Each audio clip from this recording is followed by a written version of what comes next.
pembelajaran yang berikutnya ya. Jam ke jam ke berapa nih? Jam kedua ya.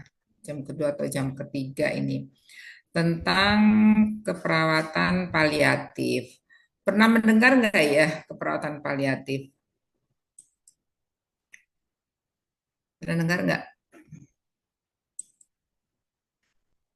Pernah nggak mendengar perawatan paliatif?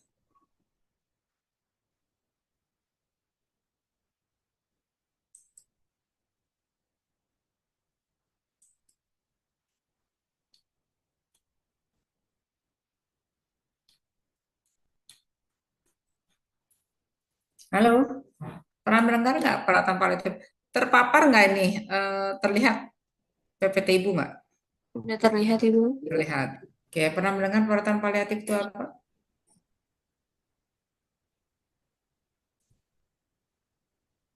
Ya, izin Ibu, eh, Ya, maaf sebelumnya off cam karena sinyalnya masih kurang baik Ibu.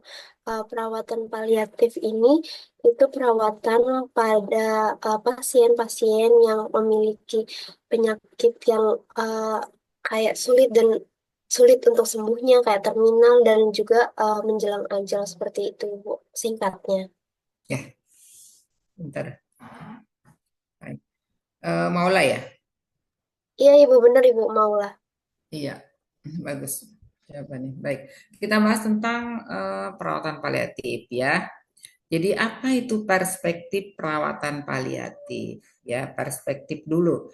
Perspektif berarti suatu kumpulan asumsi atau apa namanya cara pandang ya yang nantinya itu yang bisa menggambarkan oh ternyata orang dengan pasien paliatif itu harus seperti ini ya gitu ya. Jadi artinya suatu asumsi seseorang, cara pandang seseorang ataupun keyakinan seseorang tentang sesuatu. Sesuatunya itu kan berarti di sini adalah tentang paliatifnya itu sendiri ya.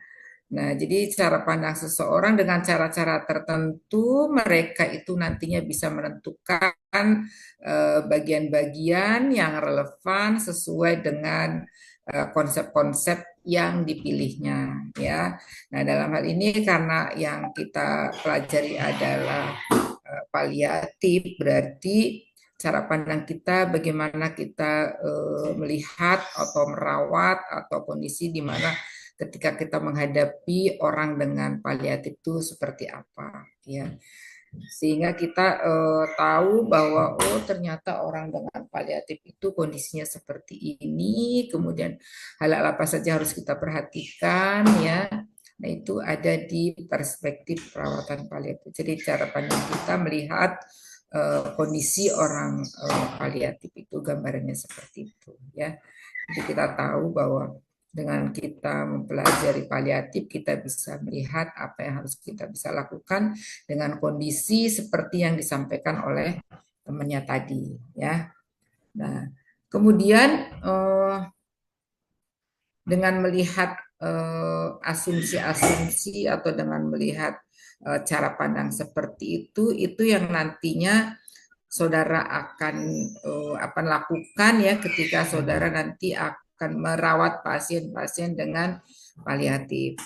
Nah, di suatu situasi tertentu nanti saudara akan mampu ya menghasilkan tindakan-tindakan yang terkait dengan konsep perawatan paliatif. Ini nantinya tuh ada satu satu K ya, satu klinik ya, di mana nanti saudara akan ditempatkan di tempat-tempat pasien-pasien yang dinyatakan bahwa pasien ini masuk kategori terminal ya.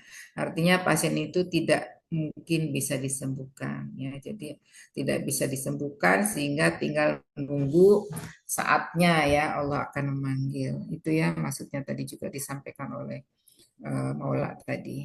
Ya. Kemudian yang berikutnya kalau begitu apa sih perawatan paliatif itu? Ya.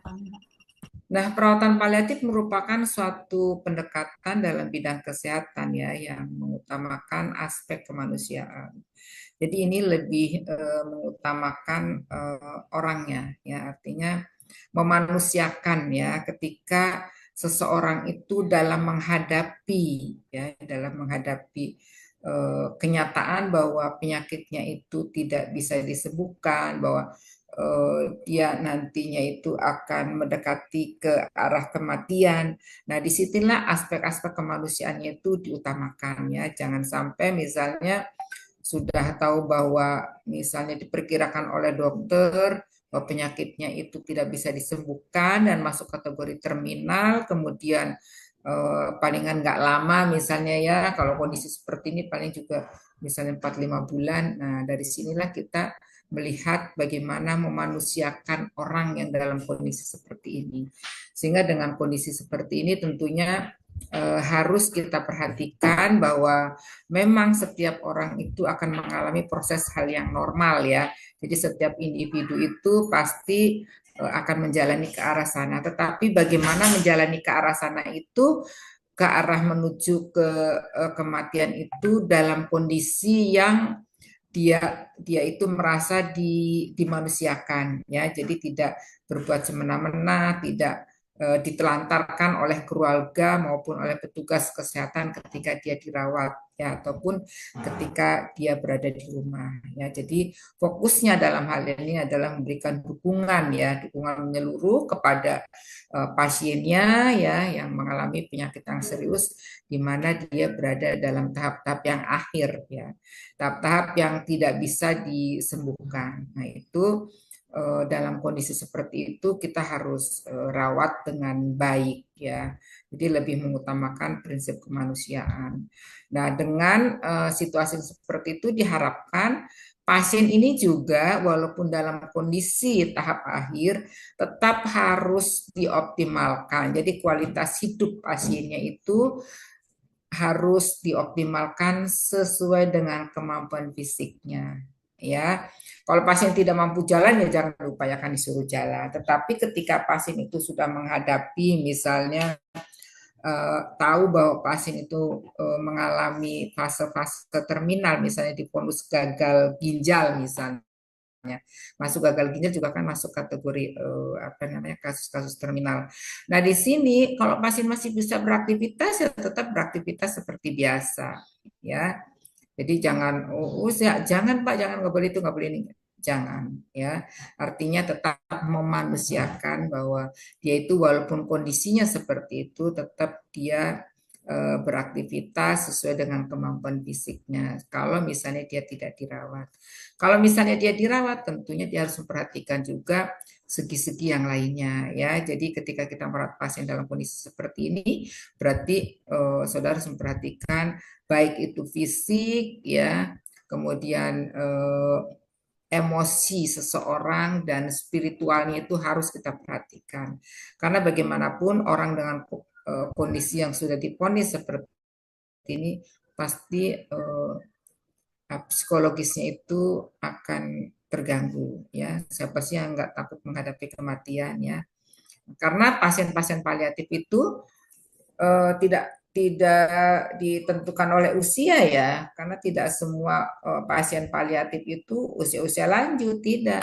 Nah, kalau pasien-pasien misalnya gagal ginjal, cancer itu kan nggak harus pasien usia lanjut ya, kan bisa saja pasien muda ya sudah terkena cancer atau sudah terkena gagal ginjal. Nah, itu kan masuk kategori paliatif ya, artinya pasien-pasien itu masuk kategori yang penyakitnya itu yang memang tidak bisa disembuhkan ya. Nah, ini yang harus kita perhatikan. Jadi lebih memperhatikan kepada aspek kemanusiaan ya. Jadi ketika misalnya saudara menemukan hal kasus seperti ini baik di rumah maupun maksud saya di tatanan pelayanan yang ada di masyarakat maupun yang ada di rumah sakit, tetap saudara harus memperhatikan prinsip kemanusiaannya ya. Nah, selain itu juga ketika kita mendengar bahwa pasien tersebut termasuk kategori paliatif, juga kita harus memperhatikan pasiennya, mendengarkan dengan penuh empati ya. Penuh empati itu maksudnya bukan simpati, tapi empati ada perasaan yang kita menghargai pasien ya, dengan kita mendengarkan ya, mendengarkan apa yang dirasakan oleh pasien, keluhan-keluhan apa yang dirasakan oleh pasien, ini juga harus kita perhatikan ya. Jadi jangan pasien misalnya nangis lalu kita juga ikut menangis ya, bukan seperti itu. Nah, kondisi-kondisi seperti ini kita harus mendengarkannya dengan empati ya. Artinya ketika kita misalnya pasien dalam kondisi sedih, saudara nanti ketawa gitu kan nggak boleh seperti itu. Berarti tidak ada rasa empatinya. Nah, hal yang seperti itu dianjurkan ketika kita merawat pasien dengan paliatif ya. Jadi termasuk kita harus melihat juga nilai-nilai keyakinan pasiennya ya. Nah ini untuk hal-hal seperti ini ketika misalnya pasien dalam menghadapi hari-hari terakhirnya misalnya, itu masuk saudara harus betul-betul menghargai kebutuhan pasien ya, kebutuhan baik itu fisik, kemudian psikologis maupun spiritualnya. Terutama biasanya kalau sudah divonis masuk kategori paliatif itu lebih banyak ke arah spiritualnya ya. Orang kalau sudah divonis itu berarti walaupun kematian itu merupakan sesuatu hal yang normal yang setiap orang pasti akan jalani, tetapi ketika kita divonis bahwa penyakitnya tidak akan bisa disembuhkan dan apa namanya sudah masuk kategori terminal, nah itu juga sudah merasa khawatirnya sudah cukup tinggi ya, sehingga dengan kondisi seperti ini kita sebagai petugas kesehatan harus betul-betul memperhatikan ya sikap-sikap psikososialnya ya. Itu harus kita melihat. Lalu kenapa harus dirawat orang-orang yang menghadapi paliatif ini ya? Betul bahwa tujuan perawatan paliatif tentunya yang pertama adalah meyakini bahwa hidup dan mati adalah proses yang normal ya.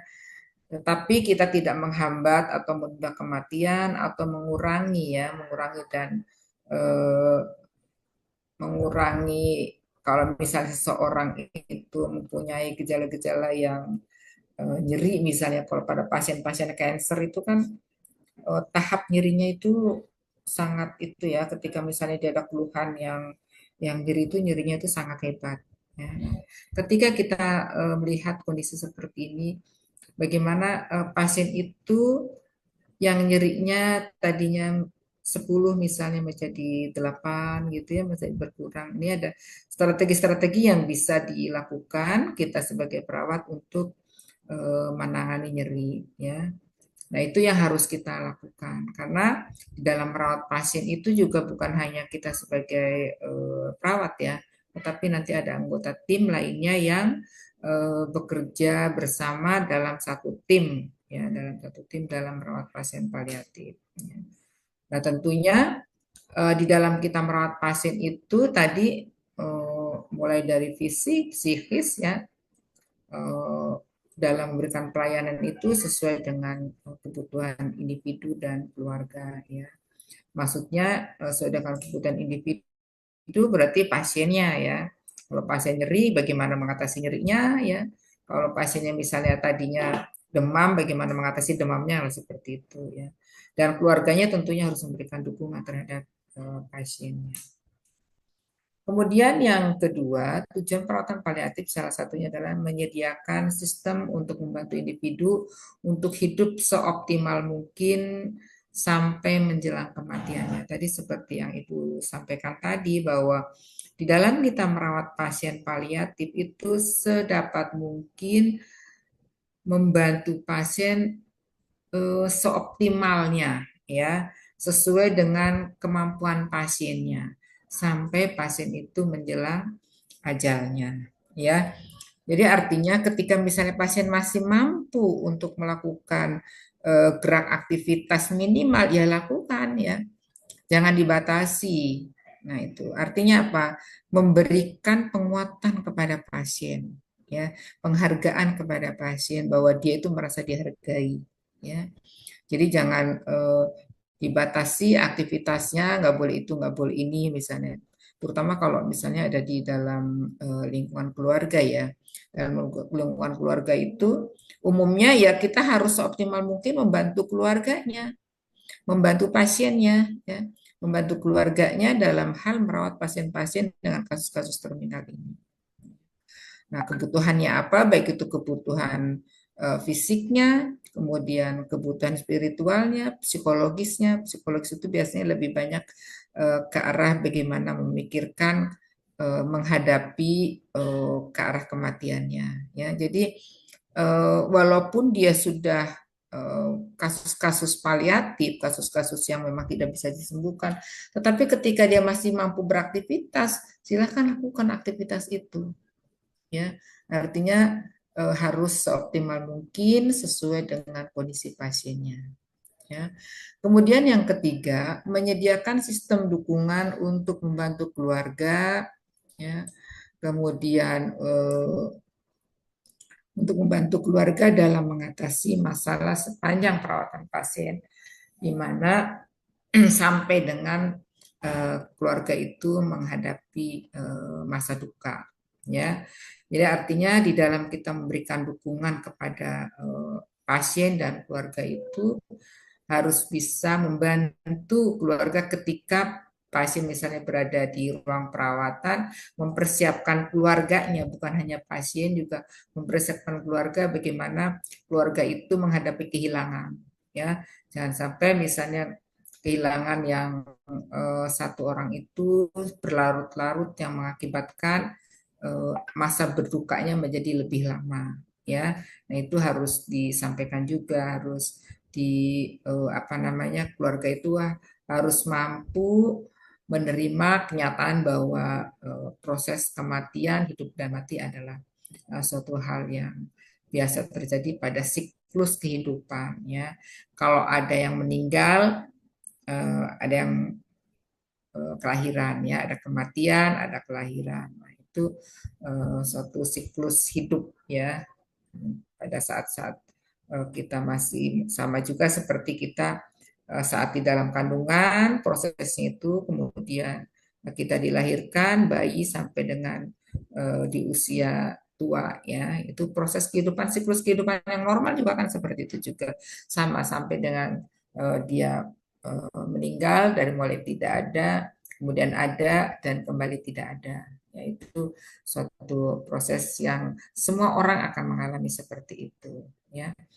Tetapi untuk menghadapi kematian itu tentunya tidak semua orang segampang itu menerimanya, ya. Itu ada fase-fase, nanti ada fase yang bargaining, ya, itu sudah pasti masuk ke dalam jiwa, sudah dapat lah itu. Kemudian biasanya masalah-masalah keperawatan pada pasien paliatif itu seperti apa? Masalah-masalah yang berkaitan dengan perawatan paliatif yang sering digambarkan yaitu kejadian-kejadian yang dapat mengancam dirinya. Jadi yang mengancam diri pasien, di mana masalah yang sering kali dikeluhkan pasien adalah mengenai nyeri, ya. Mengenai nyeri berarti berhubungan dengan masalah fisik, psikologis, ya, kultural dan spiritualnya. Nah, itu permasalahan yang sering dialami oleh pasien, ya. Kalau masalah fisik kan banyak, ya. Masalah nyeri bukan hanya nyeri, untuk masalah fisik itu juga kan tergantung dari kasus-kasusnya, ya. Ketika misalnya kasusnya itu orang dengan gagal ginjal, rasa nyeri itu kan tidak ada, ya. Paling membengkakkan gitu, ya, sehingga membuat aktivitasnya menjadi terganggu. Kalau orang dengan cancer itu kan lebih banyak dengan nyerinya, orang dengan gagal ginjal itu kan lebih banyak ke arah pembengkakannya sehingga aktivitas menjadi terganggu. Nah, itu hal seperti itu. Nah, itu semua itu nanti akan terjadi sesuai dengan kasus-kasusnya, ya. Itu masalah yang sering terjadi pada pasien-pasien dengan paliatif. Nah, itu semuanya itu harus dihormati, ya, harus dihormati dan dihargai, ya. Harus dihormati dan dihargai untuk pasiennya, begitu juga keluarganya, ya. Termasuk dalam dukungan caregiver kalau misalnya pasiennya itu ada dalam satu tatanan pelayanan di rumah, karena kan untuk yang paliatif juga kan bisa dilakukan di rumah juga, ya, jadi tergantung.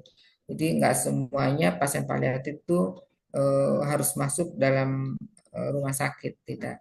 Kalau misalnya keluarganya mampu merawat sendiri di di rumah misalnya cukup berobat jalan ya di rumah ya. Tetapi tetap kita harus menghargai martabat atau harga diri pasien ya, pasien dan keluarganya.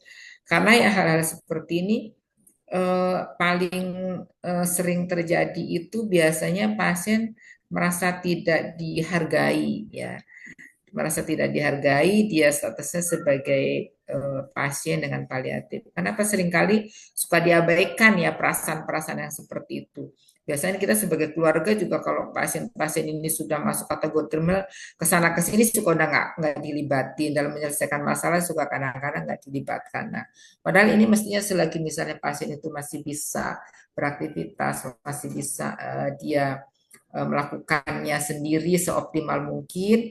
Nah, itu segala sesuatu yang terkait dengan apa namanya keadaan itu ya harus dilibatkan ya misalnya dalam pengambilan keputusan, harus misalnya dalam mengambil sesuatu hal yang harus diinformasikan pada keluarga. Itu dia dilibatkan dengan pelibatan itu pasien merasa dihargai ya. Pasien merasa dihargai oleh keluarganya. Nah, itu yang harus kita lakukan. Seringkali kita di apa namanya di tatanan pelayanan yang di rumah kalau sudah ada pasien-pasien seperti itu biasanya udahlah di rumah aja lah, udah nggak usah kemana-mana gitu ya. Gitu. Padahal pasien masih bisa melakukan aktivitas sendiri walaupun masuk kategori pasien paliatif ya. Jadi pasien paliatif itu kalau selagi masih bisa maksimal dia melakukannya, masih bisa secara optimal dia menggunakan apa namanya aktivitasnya ya silakan sesuai dengan kemampuannya dia, jangan dipaksakan ya. Kecuali kalau kondisi pasien sudah lemah ya jangan dipaksakan saudara melakukan sesuatu yang nggak mungkin dilakukan oleh pasiennya ya. Malah nanti yang ada nanti kena marah keluarga dan pasiennya. Nah, itu harus berhati-hati. Jadi melihat situasi pasiennya, melihat kondisi dan kemampuan pasiennya yang membuat seseorang itu menjadi mampu melakukannya ya.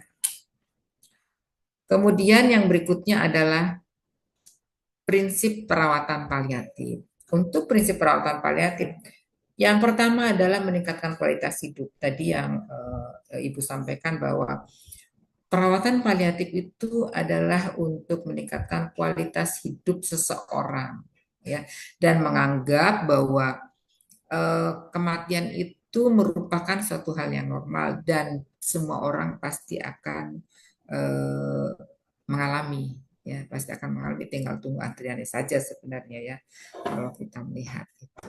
Nah, itu bagaimana seseorang menghadapi seperti itu, tapi tetap kualitas hidupnya itu bagus gitu loh. Yaitu tujuan dari atau prinsip dasar dari perawatan paliatif ini. Ya.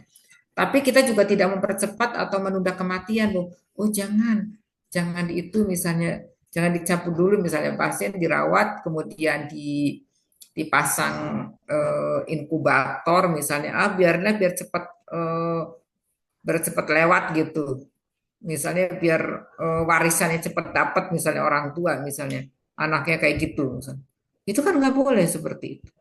Ya, itu sama saja mempercepat jalannya kematian misalnya, itu nggak boleh seperti itu. Begitu juga yang menunda kematian misalnya sudah jelas-jelas di situ misalnya sudah tidak bisa lagi di EKG misalnya ya, di EKG di RCP hasilnya itu tidak baik-baik misalnya kan, kemudian kita cek tanda-tanda kematian juga sudah ada tapi tetap aja saudara lakukan itu, atau misalnya sudah berjuang terus misalnya dengan bawa ke ICU misalnya, nah itu kan udah nggak bisa lagi ya, itu artinya menunda kematian salah satunya itu seperti itu. Hal seperti itu tidak dibenarkan ya. Jadi artinya menghadapi itu ya jalan biasa saja, tetapi kita bagaimana menghargai dan mengoptimalkan orang ini supaya meninggalnya itu dalam keadaan merasa dihargai ya, merasa senang berarti kan kalau dihargai. Nah, orang tua kita kalau misalnya kita dalam hal pengambilan keputusan, kemudian untuk kumpul bareng diskusi, kemudian diikut sertakan itu kan merasa dihargai juga, merasa senang juga ya. Jadi jangan misalnya kita punya orang tua tetapi di rumah itu tidak pernah dilibatkan, jangan, tetap dilibatkan ya, walaupun dia tidak mampu mengambil keputusan, yang mengambil keputusan itu anaknya, tetapi tetap menghargai statusnya dia sebagai orang tua misalnya. Itu. Nah di dalam rumah sakit ketika kita memberikan pelayanan juga hargai pasiennya ya. Kemudian prinsip yang berikutnya itu adalah menghilangkan nyeri atau keluhan lainnya ya. Itu tadi sudah Ibu jelaskan, menjaga keseimbangan psikologi, sosial, dan spiritual. Jadi tiga-tiganya itu harus berjalan seiring, ya. Psikologisnya juga harus dijaga, fisiknya juga iya, spiritualnya juga harus dijalankan, ya. Jadi kalau biasanya kalau sudah tahu di tahap-tahap akhir menjelang-jelang kematian ini biasanya orang itu juga kalau yang beragama Islam ya rajin ibadahnya, yang beragama Kristen juga sama ya, rajin ibadahnya karena dia menghadapi suatu kematian ya. Nah, itu yang harus kita perlihatkan ya, harus kita perhatikan hal seperti itu. Kemudian yang berikutnya berusaha agar penderita tetap aktif sampai akhir hayatnya tuh tadi ya. Jadi tetap dalam kondisi dia mampu berjuang ya. Kalau misalnya dia masih beraktivitas, dia masih tetap beraktivitas seperti biasa ya, dioptimalkan maksudnya ya. Dioptimalkan sampai pasien itu tidak berdaya ya. Sampai pasien ini tidak mampu untuk melakukannya sendiri ya. Jadi selagi pasien masih bisa aktif ya tetap aktif seperti biasa. Walaupun kasusnya itu kasus-kasus paliatif ya. Kemudian yang keenam, berusaha membantu mengatasi suasana duka cita pada keluarga. Ya, jadi ketika kita ini biasanya di masyarakat, ya, ketika kita berada di masyarakat, kemudian kita apa namanya menghadapi keluarga yang sedang berduka cita, ya kita membantu paling tidak ada rasa empati ya terhadap keluarganya ya bahwa kita itu ikut adanya belasungkawa ya ada ikut turut prihatin dengan kondisi seperti itu sehingga memberikan penguatan pada keluarga yang ditinggal. Kemudian menggunakan pendekatan tim untuk mengatasi kebutuhan pasien dan keluarganya. Jadi kita dalam merawat keluarga itu, dalam merawat pasien itu tidak terlepas dalam satu kesatuan tim. Ya. Tidak bisa sendiri-sendiri, bukan hanya perawatnya saja, bukan hanya dokternya saja yang bekerja menangani pasien-pasien paliatif, tapi merupakan gabungan satu sama lain di dalam mengatasi suatu kebutuhan pasien atau suatu masalah yang dihadapi oleh pasien dan keluarganya. Biasanya itu kalau kalau ada perlakuan yang tidak enak yang diberikan dari pelayanan kepada pasien, keluarganya juga kan pasti marah, ya kan? Pasti marah. Nah, disitulah kita bagaimana kita mendekatkan kita sebagai petugas, ya, ketika menghadapi situasi yang seperti ini terjadi pada pasien dan keluarganya. Kita harus bisa mengatasi hal seperti ini ya, bukan hanya karena kita itu bukan hanya merawat fisiknya saja, tetapi psikologisnya juga ya, termasuk spiritualnya. Karena katanya biopsikososial dan spiritual itu adalah ketika kita merawat pasien ya. Kemudian yang berikutnya, model atau tempat perawatan paliatif care itu di mana saja sih? Ya. Nah, ini Dinas Kesehatan Provinsi dan Dinas Kesehatan Kabupaten itu memberikan bisa di rumah sakit pemerintah, ya, bisa di rumah sakit swasta, kemudian bisa juga di puskesmas. Ini kalau di puskesmas biasanya ada ruang-ruang apa namanya? Ada ruang-ruang perawatan itu berarti di puskesmas kecamatan ya. Kalau di puskesmas kelurahan mah nggak akan ada ruang perawatan. Ya, apalagi untuk pasien-pasien paliatif ya pasien umum saja kan hanya rawat jalan ya kalau di puskesmas kelurahan ini berarti puskesmasnya adalah puskesmas kecamatan tingkatannya ya kalau puskesmas ada IGD-nya ada rawat inapnya kemudian yang berikutnya adalah rumah perawatan ya. Rumah perawatan atau hospice biasanya Ini kan sekarang-sekarang ini juga kan ada yang apa sih, membuka ruang perawatan misalnya di rumah, misalnya khusus untuk pasien-pasien paliatif misalnya ya, itu bisa. Saudara misalnya nanti punya bisnis mau buka ruang perawatan paliatif misalnya boleh saja ya. Nah, itu masuk dalam hospice-nya ya. Nah, ini adalah tempat-tempat di mana pasien itu bisa dirawat ya. Kemudian eh, tempat perawatan paliatif itu modelnya atau di dalam kita merawat pasien itu kan harus kita dalam satu tim. Timnya itu meliputi apa saja, ya kan? Nah, timnya itu di sini bukan hanya perawat, artinya bukan hanya kita yang bekerja dalam satu tim ya. Ketika misalnya kita di puskesmas, pasti juga ada perawatnya, pasti juga ada dokternya, ya kan? Cuman mungkin yang nggak ada barangkali fisioterapi misalnya ya. Kalau di rumah sakit kan terbatas ya. Kalau di puskesmas kan terbatas, rohaniawan misalnya nggak ada gitu kan. Tapi kalau di rumah sakit itu kan ada semua. Ya perawatnya, ya dokter subspesialisnya, ada dokter spesialisnya, ada dokter umumnya kan. Kemudian ada gizi, ada psikologi, ada psikolognya ya yang biasa suka itu suka memberikan dukungan. Kemudian ada rohaniawannya, dan rohaniawan biasanya diberikan, misalnya biasanya berkunjung pada kamar-kamar pasien ya. Kemudian ada relawannya, ada farmasi. Nah itu semuanya itu adalah kita nanti bekerja dalam satu tim. Dalam satu tim itu ada berbagai disiplin ilmu yang berbeda-beda satu dengan yang lainnya. Tetapi walaupun disiplin ilmunya berbeda-beda, tetap kita melakukannya adalah hanya satu tujuan, ya. Bagaimana kita bekerja dan kita memberikan pelayanan kepada pasien itu lebih banyak mengarah ke kemanusiaannya, sehingga ketika pasien menghadapi kematian itu, pasien akan lebih tenang ya, pasien akan merasa damai gitu ya karena dia sepanjang dia dirawat itu dalam kondisi yang baik ya, merasa dihargai ya, kemudian kebutuhannya itu diperhatikan banget oleh yang merawatnya, baik itu di tatanan pelayanan yang merawatnya maupun keluarganya memperhatikan pasiennya, sehingga pada kenyataannya pada akhir pasien nanti kehidupannya itu pasien meninggal dalam keadaan apa namanya merasa dihargai oleh yang lain ya. Karena paliatif itu memang lebih menekankan kepada apa namanya tingkat kemanusiaannya ya. Jadi bukan bukan cuman gejalanya. Kalau kita selama ini kan gejalanya ya, menurunkan gejalanya. Kalau sakit bagaimana obatnya gitu kan. Kalau diare diapain, minum apa misalnya kan.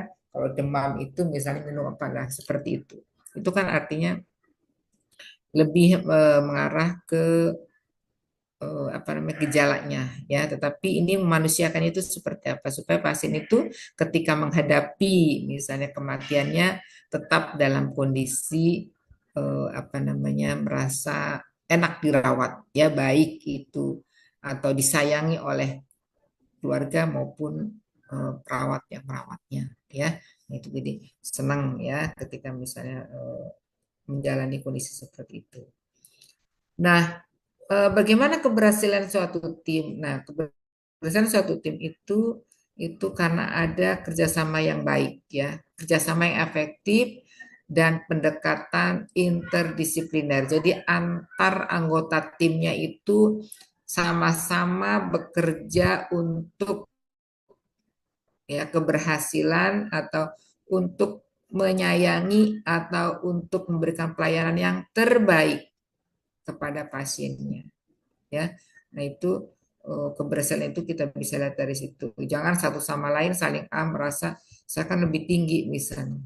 Nah, itu tidak boleh seperti itu. Jadi saling menghargai, saling adanya kerjasama ya satu sama lain, termasuk profesi lainnya. Kemudian setiap anggota tim membantu peran, ya, memahami peran fungsinya. Jadi Tadi kan timnya kan banyak, ada perawat, ada dokter, ada anggota tim kesehatan lainnya ya. Itu harus paham perannya masing-masing. Jangan sampai perannya dokter diambil alih oleh perawat gitu kan. Kemudian peran yang lainnya malah peran khusus perawatnya malah tidak dilakukan. Nah, itu juga kan tidak boleh. Ya. Nah, itu yang mesti disadari bahwa di dalam memberikan pelayanan keperawatan itu memang kita nggak bisa terlepas dari kondisi tim dalam bekerja, ya. Kemudian yang berikutnya adalah menyusun dan merancang tujuan akhir perawatan secara bersama. Nah, ini merupakan semua itu dilakukan dalam rangka untuk mencapai, ya, dalam rangka untuk mencapai eh, penerapan asuhan yang optimal kepada pasiennya, ya, sehingga apa yang dilakukan kita bisa terkenang oleh pasiennya, ya, ternyata perawatnya baik-baik, kebutuhan apapun dilayani misalnya oleh pasien, ya, oleh perawat, ya, itu, sehingga kesannya itu begitu pertama pasien dirawat merasakan senang, ya, apalagi kalau misalnya sudah memperhatikan banget, misalnya keluarganya juga seperti itu, jadi sama bahu membahu untuk menuju pasien yang ketika menghadapi kematian dalam keadaan baik, ya. Jadi tidak tersia-siakan. Jadi tetap dalam kondisi yang normal, ya. Normal artinya di sini merasa dihargai, ya. Kemudian yang berikutnya adalah tidak ada anggota tim yang primadona. Ya, artinya tidak ada tim, oh saya kan lebih tinggi misalnya. Ya, tadi kan timnya kan banyak kan? Apa saja tadi timnya? Saudara kan sudah bekerja di rumah sakit ya? Sudah praktek di rumah sakit belum? Sudah kan Sudah, 4, Ibu. 4 mah sudah. Udah banyak nih, ada maternitas anak jiwa, semua mata kuliah kan ya? Karena sebentar lagi kan sudah masuk profesi. Semua mata kuliah sudah kan?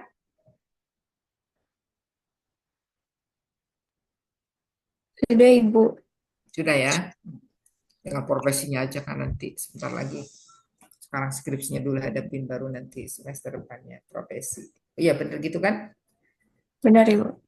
Jadi eh, eh, ketika kita merawat pasien itu harus kita bekerjanya tadi secara tim, ya, karena tim itu merupakan motor penggerak semua kegiatan pasien, ya. Jadi satu sama lain saling berkesinambungan, ya. Nah, proses interaksi antar tim itu merupakan kunci keberhasilan utama. Jadi ketika misalnya bekerjanya itu dalam satu tim, ya, jadi ada perawat, dokter dan sebagainya itu bergabung menjadi satu untuk mengatasi masalah yang dirasakan oleh pasien, maka tidak ada yang masuk kategori, oh ini bidan yang primadona, oh ini perawat yang primadona, ini misalnya yang primadonanya ada dokter yang tidak ada, seperti itu. Karena merawat pasien dilakukan secara tim, secara bersama-sama, ya. Satu sama lain mempunyai apa namanya, mempunyai fungsi yang berbeda-beda, mempunyai peran yang berbeda-beda, ya. Sehingga pada akhirnya keberhasilan dalam merawat pasien merupakan keberhasilan satu tim, bukan keberhasilan peran, ya, peran individu, ya, tidak, tapi merupakan keberhasilan dalam satu tim dalam menangani pasien, ya. Nah, itu yang harus kita perhatikan. Kemudian ruang lingkupnya untuk pasien-pasien eh, seperti apa sih kasus-kasusnya?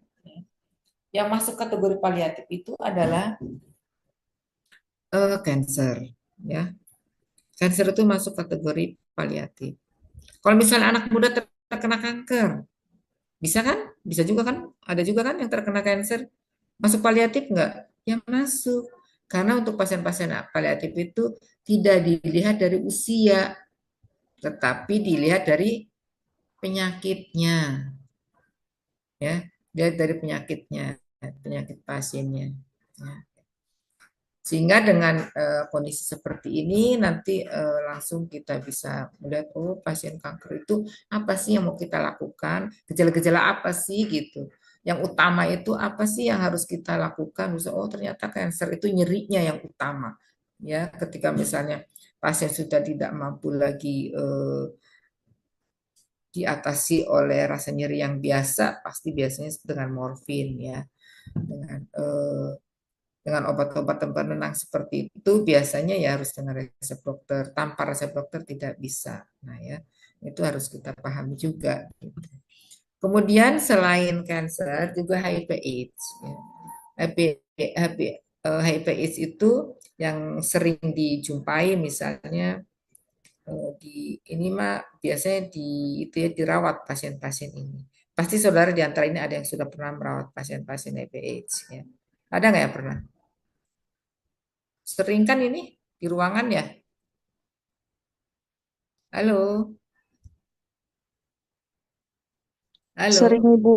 Sering lah ini pasti saudara juga udah pernah merawat nih. Ada berbagai, ada pernah, makanya ada pernah ketusuk kan itu, pernah ketusuk jarum gara-gara ini merawat pasien-pasien ini.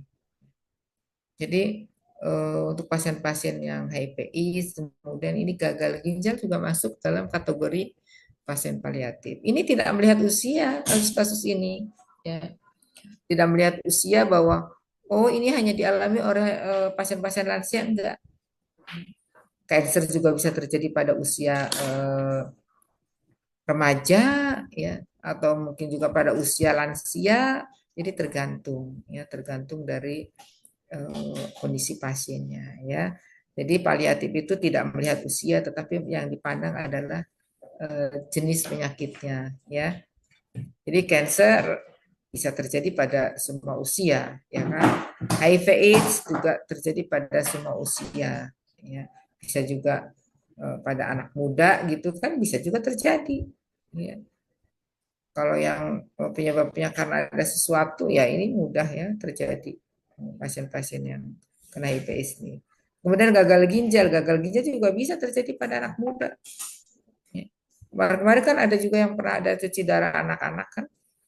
Nah, itu kan masuk kategori paliatif, ya. Masuk kategori paliatif sehingga paliatif itu tidak mengenal batasan usia, ya, karena tergantung dari jenis penyakitnya. Kemudian stroke, ya kalau stroke memang sering kali usia terjadi pada usia eh, usia tua ya, kalau stroke gitu ya. Tapi kalau stroke-nya itu stroke hemoragik atau non hemoragik misalnya. Tapi kalau misalnya TIA kan bisa juga karena serangan sepintas biasa terjadi akibat dari banyaknya atau penyebab apa namanya yang tinggi kolesterol ya. Itu bisa saja terjadi. Diabetes mellitus juga masuk kategori paliatif ya. Nah, diabetes mellitus juga bisa sampai terkena gagal ginjal ya. Nah, ke situ termasuk CHF, penyakit degeneratif lainnya itu membuat pasien itu masuk kategori palliative care ya. Kemudian lingkup kegiatan perawatannya. Nah, lingkupnya itu dalam rangka penata laksanaan nyeri, kemudian kemudian fisik, kemudian asuransi perawatan eh, yang bisa mendukung secara psikologi, sosial, kultural, dan spiritual, termasuk persiapan dan selama masa duka cita. Nah, ini lingkup kegiatan perawatannya. Jadi lingkup kegiatan perawatan itu bukan hanya fisik ya, karena selama ini kita merawatnya itu ada fisiknya, tetapi juga psikologis, sosial, dan spiritual ya, yang dilakukan oleh perawat nantinya ketika eh, saudara merawat pasien-pasien dengan paliatif, termasuk memberikan dukungan kepada keluarga ketika sudah menghadapi ke masa duka cita ya, itu memberikan dukungan yang baik kepada keluarganya. Kemudian karakteristik perawat paliatif di ruang kritis ya. Yang pertama adalah mengurangi rasa sakit dan keluhan lain yang mengganggu. Ya, kemudian yang kedua menghargai kehidupan dan menyambut kematian sebagai proses yang normal. Ya.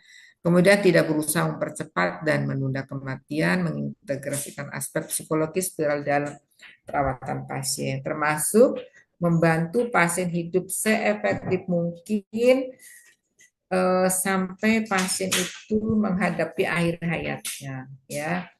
Jadi kita membantu, termasuk membantu keluarga bagaimana menghadapi duka, ya, bagaimana menghadapi duka, termasuk di dalamnya itu supaya memberikan penguatan kepada keluarganya dalam menghadapi rasa dukanya.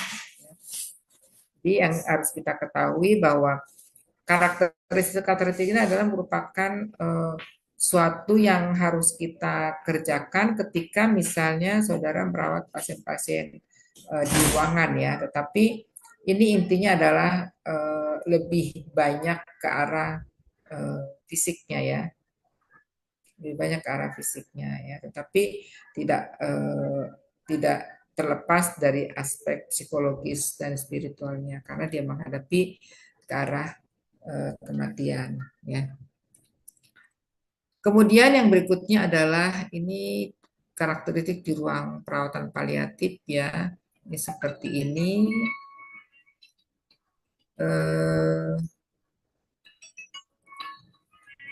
Ini peran dan fungsi perawatan paliatif, ya.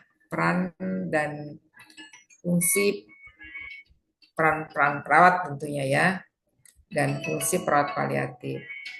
Yang pertama adalah menghubungkan terapeutik perawat pasien, ya, sebagai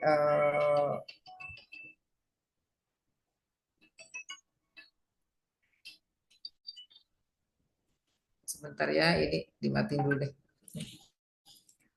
Jadi peran-peran apa saja dan fungsi perawat apa saja ketika kita merawat pasien paliatif. Pertama adalah hubungan terapeutik perawat pasien, ya, baik itu sebagai perawat profesional, ya, sebagai teman gitu, ya. Ketika misalnya kita merawat di ruang perawatan, berarti kita sebagai petugas kesehatan yang profesional, ya. Kemudian anggaplah kita juga sebagai teman, ya, kita dalam merawat. Nah, kemudian bisa juga sebagai keluarga. Dengan memperhatikan seperti ini, maka pada saat kita merawat pasien, pasti kita akan lebih dekat gitu. Ya. Kan sama juga dengan bahwa pasien diserahkan kepada keluarganya adalah di rumah sakit merupakan bagian dari keluarga kita. Sehingga kalau ketika kita misalnya merawat dia adalah bagian dari keluarga kita, berarti merawatnya kan dengan sungguh-sungguh. Kan seperti itu. Ya. Nah, itu harus diperhatikan yang seperti itu. Tetapi ketika misalnya itu kan orang lain, oh itu kan ini, nah udah beda lagi tuh kalau udah seperti itu, ya. Nah, kemudian yang berikutnya caring, ya, perilaku caring itu berarti kita harus betul-betul memperhatikan aspek ke pasiennya, ya. Kita harus jujur, sabar, bertanggung jawab, memberikan kenyamanan, mendengarkan, ya, mendengarkan dengan atensi dan penuh perhatian, ya. Itu perhatikan bahwa kita itu menghargai dia gitu. Apapun yang dia lakukan tetap kita apapun yang dia ceritakan kita sebagai pendengar yang baik, ya. Sehingga pada saat kita mendengarkan dengan penuh perhatian gitu, ya, kita hanya cukup mendengarkan. Nah, nanti pasien sendiri akan merasa senang tuh kalau sudah seperti itu, ya.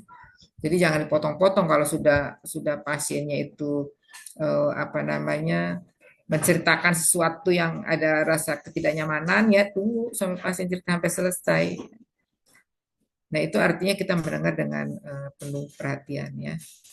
Jadi jangan dipotong-potong ketika pasien misalnya bercerita kepada kita sebagai petugasnya. Jadi pada saat pasien itu menceritakan tentang kondisi pasiennya sendiri, maka kita harus sebagai perawat kita menjadi pendengar yang baik dulu, ya.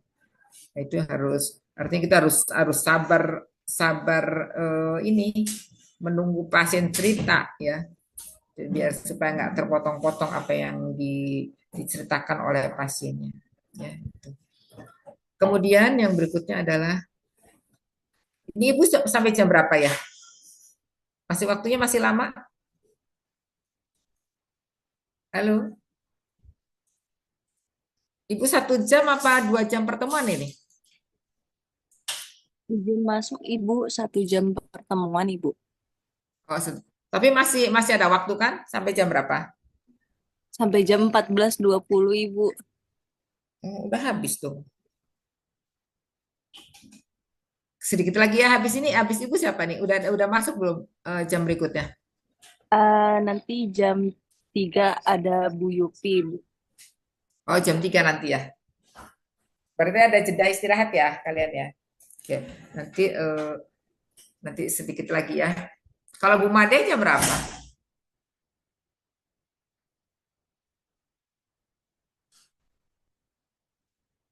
Baik, kita masuk ke sampai sini ada yang ditanyakan nggak ya?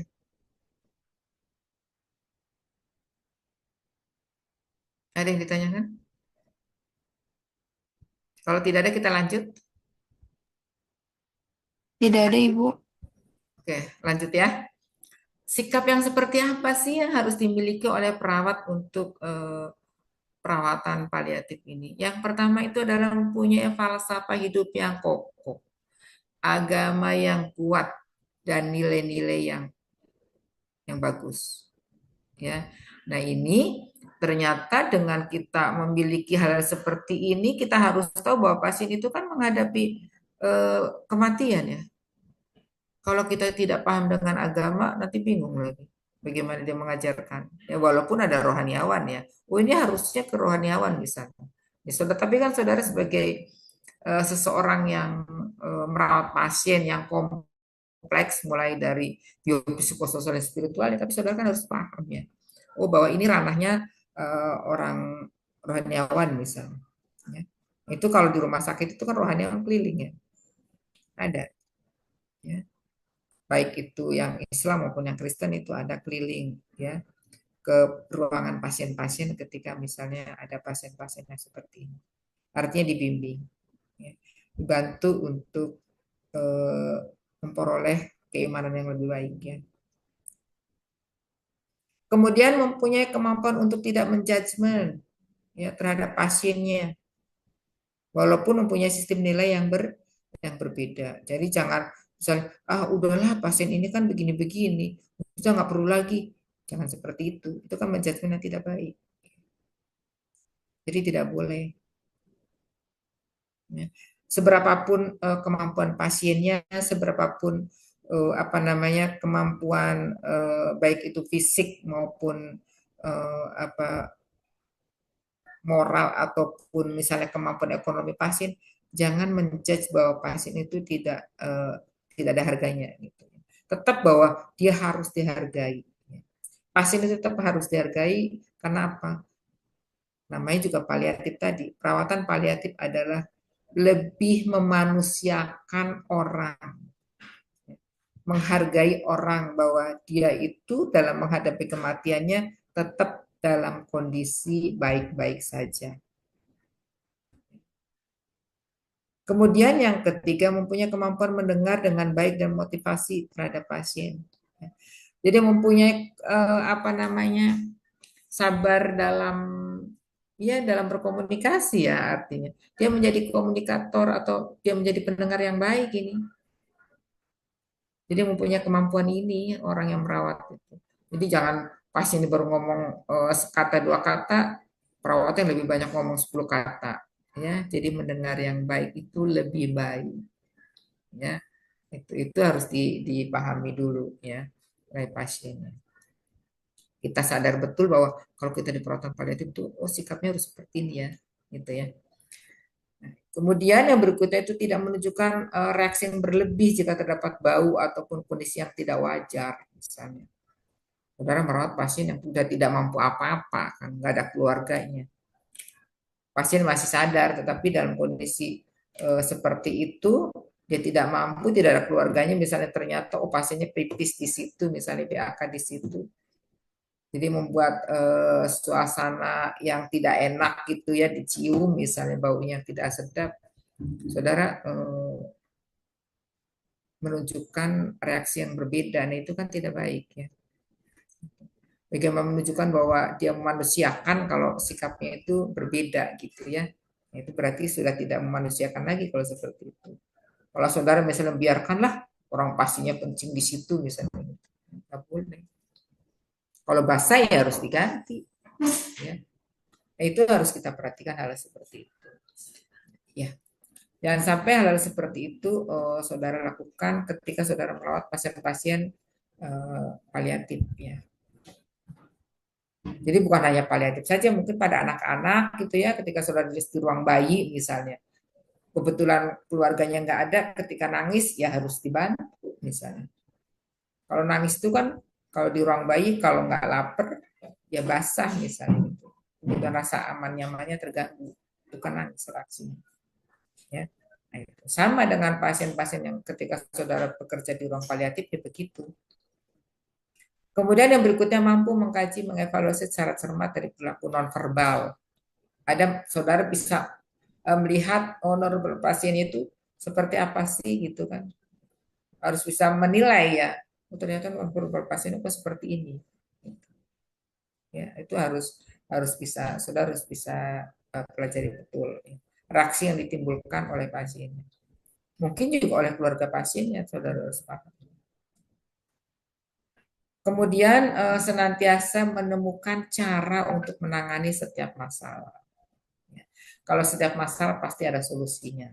Ya. Pasti ada jalan keluarnya. Tidak ada masalah yang tidak ada solusinya. Ya.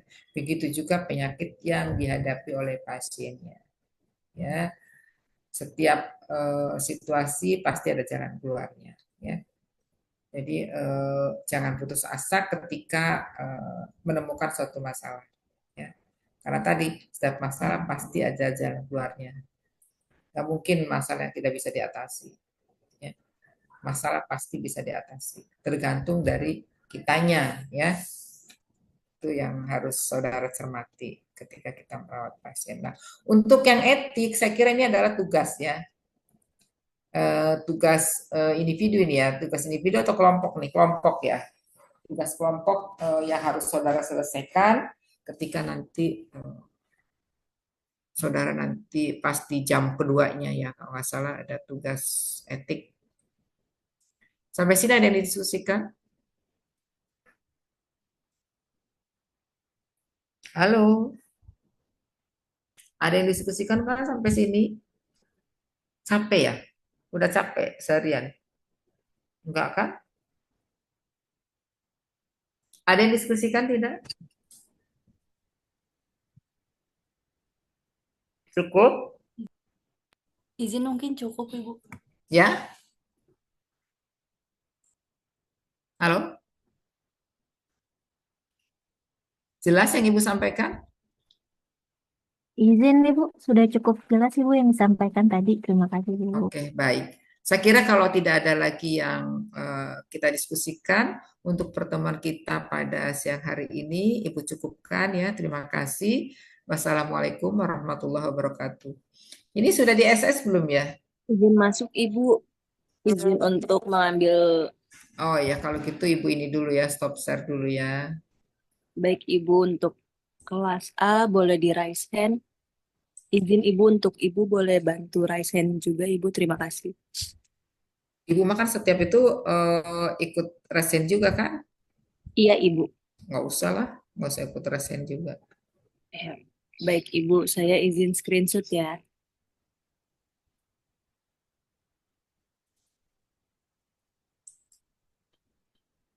Baik, kelas A sudah. Lanjut. Untuk kelas B,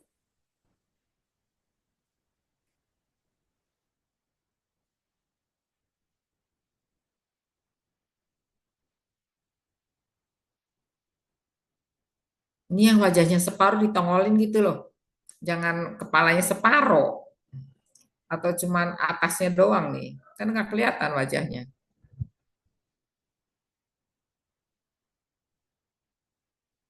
Wajah-wajah cakep-cakep sama ganteng-gantengnya terlihat. Ya, untuk kelas B sudah ya. untuk kelas RKI dimohon raise hand dan on cam ya.